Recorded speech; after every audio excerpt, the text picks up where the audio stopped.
আজ পশ্চিমবঙ্গের জন্য বিজেপির সংকল্পপত্র প্রকাশ করেছেন অমিত শাহ, যেখানে বলা হয়েছে গত 15 বছর পশ্চিমবঙ্গের জন্য কালরাত্রির দুঃস্বপ্নের মতো। ভয়ের শাসনের অবসান ঘটিয়ে ভরসার পথ শুরু হবে কবিগুরুর জন্মদিনের আশেপাশেই। মমতা বন্দ্যোপাধ্যায় ভয়ভীতি বিভেদের রাজনীতি করছেন। অনুপ্রবেশের বিরুদ্ধে জিরো টলারেন্স নীতি নিয়েছে বিজেপি সরকার বানান অনুপ্রবেশকারীদের ডিটেক্ট, ডিলিট, ডিপোর্ট করা হবে। অনুপ্রবেশকারীদের খুঁজে খুঁজে তাড়ানো হবে বললেন অমিত শাহ। পাশাপাশি তিনি এটাও বললেন সরকারি কর্মীদের ডিএ নিশ্চিত করা হবে। ক্ষমতায় আসার ৪৫ দিনের মধ্যেই ৭ম বেতন কমিশন চালু হবে। প্রতি মাসে মহিলাদের জন্য ৩,০০০ টাকা ভাতা দেওয়া হবে। ব্যাংকের মাধ্যমে টাকা মহিলাদের অ্যাকাউন্টে জমা পড়বে। বেকার যুবকদের মাসে ৩,০০০ টাকা অনুদান দেওয়া হবে বলেও জানিয়েছেন অমিত শাহ।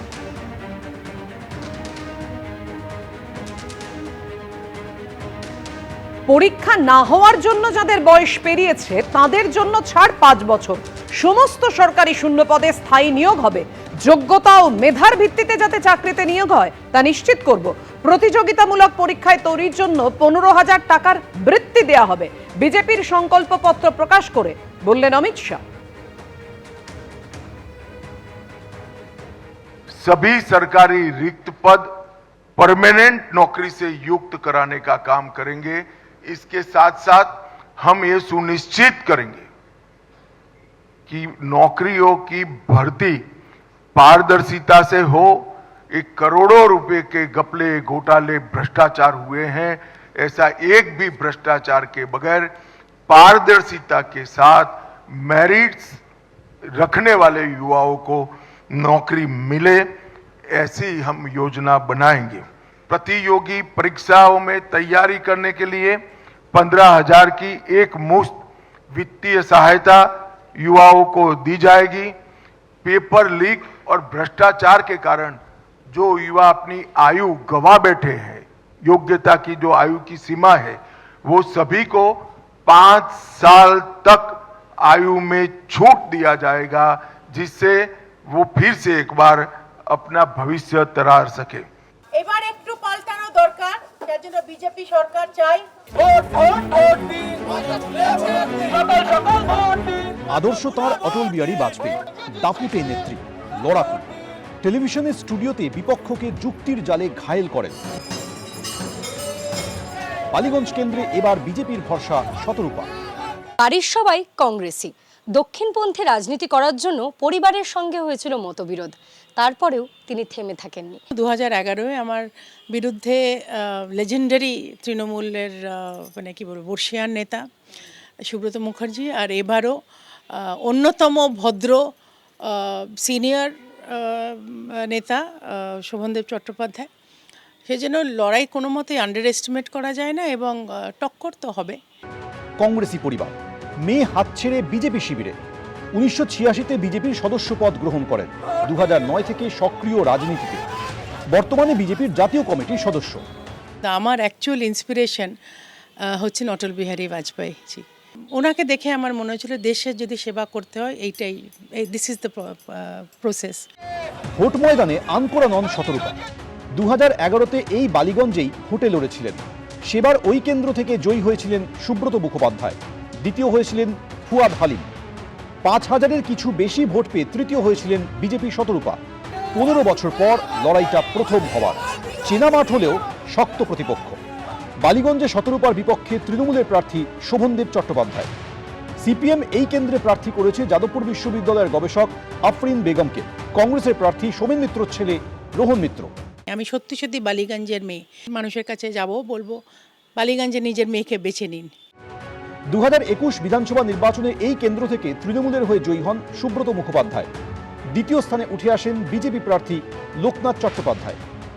2021-এর বিধানসভা ভোটের 11.5 মাস পর বালিগঞ্জ কেন্দ্রে উপনির্বাচনে জয়লাভ করে তৃণমূল।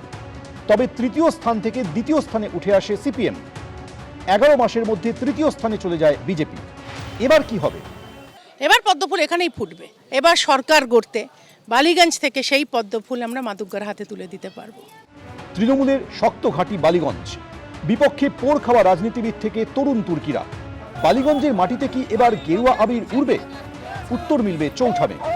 ঐশী মুখোপাধ্যায় রিপোর্ট, এবিপি আনন্দ, কলকাতা। বাবা শ্রীরামপুর লোকসভা কেন্দ্র থেকে তৃণমূলের হয়ে 4 বার জিতে সাংসদ হয়েছেন। সেই হুগলি জেলারই উত্তরপাড়া বিধানসভা আসনে কল্যাণ বন্দ্যোপাধ্যায়ের ছেলেকে প্রার্থী করেছে তৃণমূল। জোড়াফুলের টিকিট পেয়েই জোর কদমে প্রচারে নেমে পড়েছেন কল্যাণ পুত্র শীর্ষণ্য বন্দ্যোপাধ্যায়। এত বছরে ওনারা কল্যাণ ব্যানার্জিকে সামলাতেই হিমশিম খেয়ে গেছে। ওনারা ভাবছেন যদি এবার ছেলেও ময়দানে চলে যায় তাহলে তো আমরা মানে ভরাডুবি হয়ে যাবে। সেই জন্য ওনারা এসব আপাতত বলছেন। যারা সত্যিকারের প্রকৃতভাবে রাজনীতিটা করতে চান তারা রাজনৈতিক ইস্যুতে কথা বলবেন। আমি আমার বাবার অভিজ্ঞতা থেকে শিখেছি, বেশ করেছি তাতে। এসআইআর এর পর পশ্চিমবঙ্গের ভোটার তালিকা থেকে প্রায় 91 লক্ষ নাম বাদ গেছে। যদিও নাম বাদ নিয়ে খুব একটা ভাবতে রাজি নন বাবার মতোই পেশায় আইনজীবী উত্তরপাড়ার তৃণমূল প্রার্থী। এই যে 32,000 নাম উত্তরপাড়া কেন্দ্র থেকে বাদ দিয়ে দিল, সেটার জবাব ইলেকশন কমিশন অফ ইন্ডিয়াকে দেবো আমরা। আর কিভাবে দেব? আমরা নিজেদের ভোট শেয়ার বাড়িয়ে, আমাদের ভোট পার্সেন্টেজ বাড়িয়ে এবং ভোটিং মার্জিন বাড়িয়ে এই মেসেজটা দিতে হবে ইলেকশন কমিশন অফ ইন্ডিয়া যারা বিজেপির হয়ে কাজ করছে, যে আপনারা ভোট কেটে দিলেও মানুষের সমর্থন মমতা বন্দ্যোপাধ্যায়ের পক্ষেই থাকবে। উত্তরপাড়ার তৃণমূল প্রার্থীর পূর্বসূরি তৃণমূলের বিদায়ী বিধায়ক কাঞ্চন মল্লিকের নামে তাঁর এলাকায় পড়েছিল নিখোঁজ পোস্টার। সেই অস্বস্তির জেরেই কি এবার কাঞ্চন মল্লিককে আর প্রার্থী করল না তৃণমূল? ইঙ্গিতপূর্ণ মন্তব্য শোনা গেছে তৃণমূল প্রার্থীর গলায়।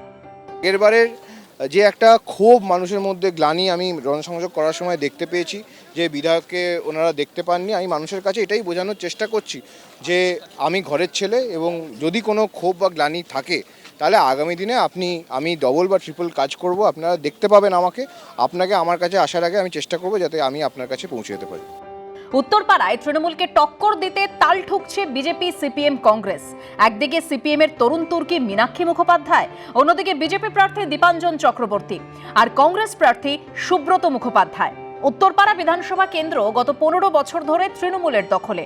2021 সালের বিধানসভা ভোটে এই আসনে 35,000-এরও বেশি ভোটে জয়ী হয়েছিল তৃণমূল। এবার কি হবে তা জানা যাবে 4 মে। তার আগে অবশ্য প্রচারে ঝড় তুলেছে সব দলই। শরীর ফিট রাখতে ঘরোয়া খাবারেই ভরসা রাখছেন উত্তরপাড়ার তৃণমূল প্রার্থী। প্রতিদিন সকালে বাড়ি থেকে 2টো ডিম ও অর্ধেক আপেল খেয়ে প্রচারে বের হন শীর্ষণ্য বন্দ্যোপাধ্যায়। উত্তরপাড়ার তৃণমূল প্রার্থীর দুপুরের খাবারের জোগান অবশ্য আসে দলের কর্মীদের বাড়ি থেকেই। আমরা বাঁকুড়ার ছেলে তো, পোস্ত কুমড়ো এগুলো মানে মাস্ট হ্যাভ। দুপুরের খাবারে শীর্ষণ্য বন্দ্যোপাধ্যায়ের পাতে সাধারণত থাকে ডাল, শুক্তো, পোস্ত, মুরগির মাংস এবং আমের চাটনি। প্রোটিন ও ভিটামিনের মধ্যে রীতিমতো ব্যালেন্স করে চলেন উত্তরপাড়ার তৃণমূল প্রার্থী। রাতে কোনোদিন ঘুগনি, আবার কোনোদিন তরকার ডাল দিয়ে রুটি খান তিনি। অর্ণব মুখোপাধ্যায়ের রিপোর্ট, এবিপি আনন্দ। এবিপি আনন্দ, এগিয়ে থাকে, এগিয়ে রাখে।